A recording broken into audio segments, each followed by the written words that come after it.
कल्कि पुराण सहित कई पुराणों में इस बात का उल्लेख मिलता है कि जब कलयुग में धर्म की स्थापना के लिए भगवान कल्कि का जन्म होगा तो चिरंजीवी हनुमान जी भगवान कल्कि की सहायता करेंगे। इस कारण से हनुमान जी कलयुग में 100 शरीर मौजूद हैं और उन्हें कलयुग का देवता यानी कलयुग में जागृत देवता कहा जाता है। पौराणिक कहानियों के अनुसार जब कलयुग का अंत करके धर्म की स्थापना का चरण चल रहा होगा तो पूरी धरती पर अफरा तफरी का माहौल होगा। पापियों के संहार के बीच हनुमान जी अपने भक्तों की पुकार सुनेंगे और उनकी सहायता करेंगे। इसके अलावे भी हनुमान जी धर्म के मार्ग पर चल रहे मनुष्यों को संकट से निकालकर उनकी रक्षा करेंगे।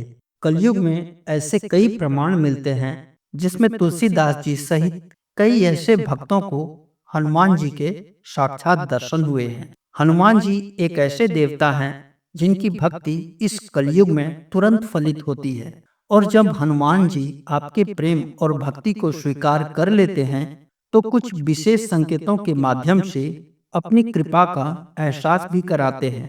क्योंकि वो खुद भी एक भक्त हैं इसलिए भक्तों की मनोदशा अच्छी तरह से जानते हैं। अगर आप भी हनुमान जी के सच्चे भक्त हैं तो देर किस बात की, चैनल को लाइक और सब्सक्राइब करके कमेंट में जय सिया राम लिख दें।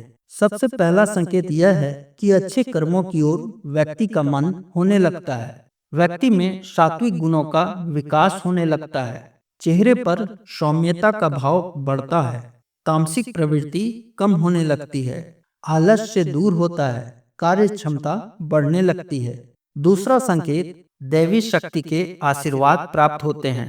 स्वप्न में माँ दुर्गा, माँ सरस्वती, माँ तारा जैसे अन्य मातृ शक्तियों के दर्शन होते हैं जो ब्रह्मांडीय ऊर्जा से जुड़ने का बोध करवाते हैं। तीसरा संकेत स्वप्न में मंदिर, सन्यासी, लाल रंग के फूल, हनुमान जी की मूर्ति और उनके मंत्र जैसी चीजों को देखना उनकी कृपा से ही संभव है। कई बार जीवन में ऐसे पल आते हैं जब हम अनजाने में किसी बड़ी मुसीबत की तरफ बढ़ रहे होते हैं, जैसे दुर्घटना, बीमारी, आर्थिक नुकसान या कोई खतरनाक स्थिति। लेकिन ठीक उसी समय कोई अदृश्य शक्ति हमें बचा लेती है। ऐसी घटनाएं संयोग नहीं होती, यह इस बात का संकेत है कि हनुमान जी अपनी शक्ति से आपको सुरक्षित रख रहे हैं। वे संकट मोचन कहलाते हैं क्योंकि उनका आशीर्वाद हर प्रकार के संकट को टाल देता है।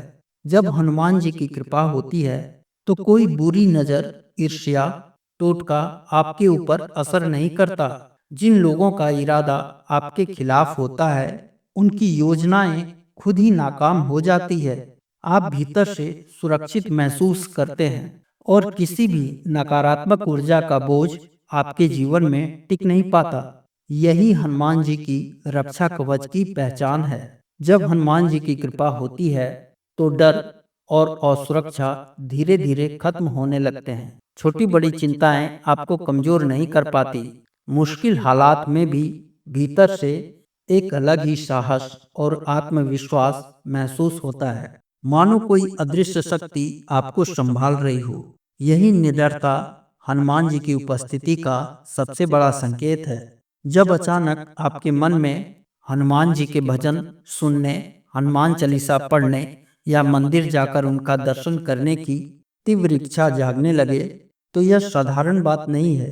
यह संकेत है वे स्वयं आपको अपनी भक्ति की ओर खींच रहे हैं। यह खिंचाव उनकी कृपा का रूप है जो आपके मन और आत्मा को पवित्र बनाता है और आपको उनकी शरण में लाता है। जब हनुमान जी की कृपा आपके साथ होती है तो किसी भी दुख, चिंता या तनाव में आपका मन ज्यादा देर तक बेचैन नहीं रहता। थोड़े समय के बाद आपके भीतर शांति और हल्कापन महसूस होता है। ऐसा लगता है जैसे कोई भारी बोझ अचानक उतर गया हो। यह उनकी दया और संरक्षण का सीधा अनुभव है जो मन को मजबूत और स्थिर बना देता है। जब हालात बिगड़ने लगते हैं और आपको लगता है कि अब कोई रास्ता नहीं बचा, तभी अचानक सही व्यक्ति, सही सलाह, सही उपाय सामने आता है। मानो किसी ने अदृश्य रूप से आपकी राहें आसान बना दी हो। ऐसा लगता है कि कोई संरक्षक शक्ति आपको घेरे हुए है। डर और नकारात्मकता गायब हो जाती है और भीतर से सुरक्षा का भाव आता है। यह अनुभूति हनुमान जी की उपस्थिति और उनकी कृपा की सबसे गहरी पहचान है। हनुमान जी की कृपा जब आपके भीतर में होती है तो हर संकट अवसर में बदल जाता है और हर डर शक्ति में। अगर आपने इन संकेतों को अपने जीवन में महसूस किया है तो निश्चिंत रहिए, संकट मोचन स्वयं आपके रक्षक हैं। तो आज की वीडियो में बस इतना ही। मिलते हैं एक नई वीडियो के साथ। तब तक के लिए जय हिंद, जय भारत।